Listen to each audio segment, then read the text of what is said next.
మన ప్రభువును రక్షకుడైన యేసుక్రీస్తు వారి ప్రశస్తమైన నామానికి మీ అందరికీ వందనాలు, శుభాలు. అందరూ బాగున్నారమ్మా? దేవుడు మరి యొక్క నూతన దినం దయచేసిన దేవతనికి వందనాలు చెల్లించుకుంటూ ఈ దినపు వాగ్దానం ధ్యానించుకుని ప్రార్థన చేసుకుని మన పనులు ప్రారంభించుకుందాం. ఈ దినపు వాగ్దానం చిరకాలము యెహోవా మందిరంలో నేను నివాసం చేసేదను. కీర్తన గ్రంథం 23:6 ఈ మాట యెహోవా మందిరంలో చిరకాలము నివాసం చేద్దాను. భక్తుడు ఇటుగా కీర్తన రాసిన చిరకాలముని యెహోవా ఎందుకుంటే నేను బ్రతుకు దినములని కృపాక్షములు వెంట వచ్చును. అంటే ఎప్పుడైతే ఆయన మందిరంలో ఉంటామో, ఎప్పుడైతే ఆయన నివాసంలో ఉంటాం, మనం ఆయన సన్నిధి చేరులో ఉంటామో, ఆయన దగ్గరగా ఉంటామో, ఆయన చిత్తం నెరవేరుస్తామో, ఆయన మాటకు లోబడతాము అంటున్నాడు. ఆయన ఈ బ్రతుకు దినములన్నీ కృపాక్షములు వెంట వచ్చినాయి.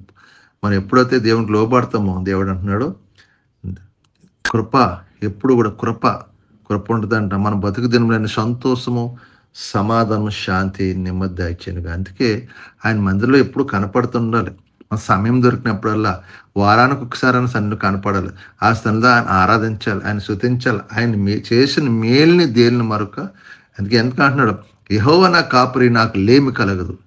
పచ్చికబాల చోట్ల నన్ను పరుండజేయను, శాంతికరం జలం నన్ను నడిపింపజేయను. నా ప్రాణము సేద తీర్చువాడు ఆయనే. ఏంటంటే మన ప్రాణాలకు సేద తీర్చువాడనే ఆయన మనం కాపరుకుంటే, ఆయన మందిరం మనం నివాసం చేస్తే ఆ మతుకు దినములన్నీ కృపాక్షరం అంటూ వస్తాయి. అలాగే మనం పచ్చిగజ్బాల చోట ఉన్న చోట పరుణ చేస్తాడు, ఆయన శాంతికరమ జనం నడిపింప చేస్తాడని ఇక్కడ వాక్యం రాయబడింది. కాబట్టి ఆయన్ని మనం ఆయన మందిరంలో మనం ఉన్నప్పుడు ఆయన మందిరం నివాసం చేస్తే ఈ యొక్క దీవులన్నీ, ఈ ఆశీర్వాదాలు మనం పొందుకుంటాం.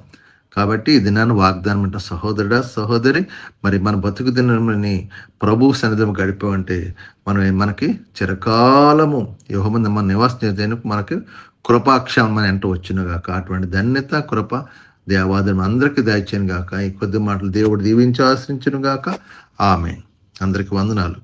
మరి ఈ సమయంలో మీ కొరకు ప్రార్థన చేస్తాను. మీరు కూడా నాతో ఏకీభవించండి. ప్రార్థన. సర్వాధికారి, కృపగలవాడ, కనికరపుండ యేసయ్యా, నీకు వందనాలు, స్తోత్రాలు. మరొక నూతన వారంలో అడిగి పెడుతున్నాం ప్రభా. గడిచిన శుక్రవారం నీ రెక్కల చాటును భద్రపరిచి కాచి కాపాడు తండ్రి. ఈ దినమంతా నీ సన్నిధిలో గడిపే కృప మీద నీ మందిరంలో కూడుకుంటే మాకు సహాయం చేయండి ప్రభా. నీ సన్నిధిలో ఒక్క దినం గడితే 1000 దినములు శ్రేష్టమయ్యా. ఇంకో నీ సన్నిధికి వస్తున్నాం ప్రభా. నీ సన్నిధిలో ఆరాధించుకుని అభిషేకం, నీ ఆత్మ పరిశుద్ధ సన్నిధి మాపై కుమ్మరించండి. మాకున్న బలహీనతలు, బంధకాలన్నీ దూరపరచండి. మాకున్న సమస్యలను దూరపరచండి. మాకున్న ఆటంకాలు దూరపరచండి ప్రభావ. కుటుంబంలో సమాధానం, శాంతి దయచేయండి ప్రభావ. నీ ఆత్మకర్మ బిడ్డల జీవితాలు ద్వారా మా కుటుంబాల్లో జరుగులకు సహాయం, మా యజమానుల ద్వారా, తోటి పనివారి ద్వారా, ఏ కీడు ద్వారా అందరితో సమాధానం, శాంతి, నెమ్మది దయచేసి ప్రభా. నీ మందిలో గడిపే కృప దయచే, నీ మందిలో గడిపే కృప మాకు దయచే, సమయం దయచే ప్రభా. కృప చూపించండి, దీవించు, ఆశ్రయించు అయ్యా. తండ్రి సంధికి వచ్చేటకు అయ్యా మీ కృప మాపై కుమ్మరించమని అడుగుతాను తండ్రి. ఇదంతా నీ రెక్కలు చాటును భద్రపరిచి కాచి దాచుక మీ కృప చూపించమని, మిమ్మల్ని మీరు మహింపరచుకోమని, మీకే మహిమ, ఘనత, ప్రభావం పొందుకోమని యేసు పరిశుద్ధం అడుగుతున్నాను తండ్రి. ఆమేన్, ఆమేన్. వందనాలమ్మ, వందనాలు. దేవుడు మిమ్మల్ని, మీ కుటుంబాలు దీవించును గాక. వందనాలు. ఆమేన్. ప్రభువు నామంలో ఈ వీడియో వీక్షించిన ప్రతి ఒక్కరికి జీసస్ స్వస్థత ప్రార్థనా మందిరం వారి ప్రత్యేక వందనాలు తెలియజేసుకుంటున్నాము. మరి ఇంకెన్నో సందేశాలు, వీడియోలు, సంఘ కార్యక్రమాలు మీకు అందుబాటులోకి రావడానికి పక్కనే ఉన్న సబ్స్క్రైబ్ బటన్ని ప్రెస్ చేసి బెల్ ఐకాన్ని కూడా ప్రెస్ చేయాల్సిందిగా కోరుకుంటున్నామండి.